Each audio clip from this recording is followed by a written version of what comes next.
different topic, then spoke about her experience of giving birth to conjoined twins who had died in the womb. She described the shock at the discovery that she'd been carrying conjoined twins, the attempts to shield her from any interaction with the twins, not even to see or to have an explanation of what condition they were experiencing, and the long-term impact of this experience on her life for the 30 years since this event. The room was silent and shocked by the whole experience, and I can report that the atmosphere was very electric. People were really moved, but quite on edge by the interaction and this very human moment of somebody revealing such a personal story in such a public forum. Now, Draeger, who had previously conducted research in medical records and journals for clients who were searching for information about themselves that had previously been withheld by medical professionals, particularly for people diagnosed as intersex,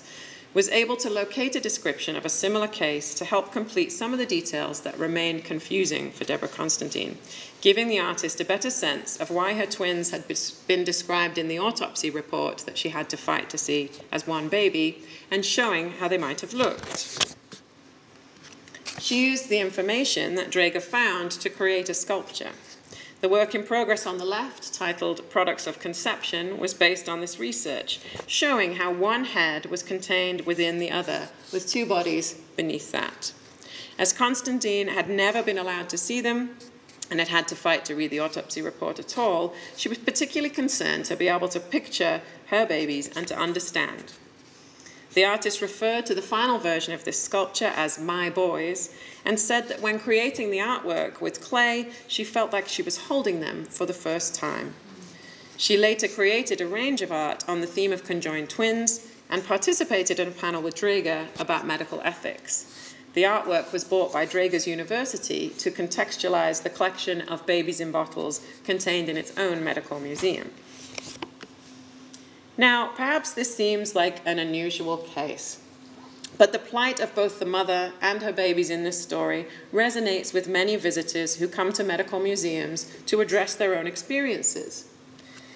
The director of the National Museum of Health and Medicine, for example, has noted that people come to the museum repeatedly to visit these twins, and when the museum was undergoing renovation, visitors often asked where they were and when they would be back on display.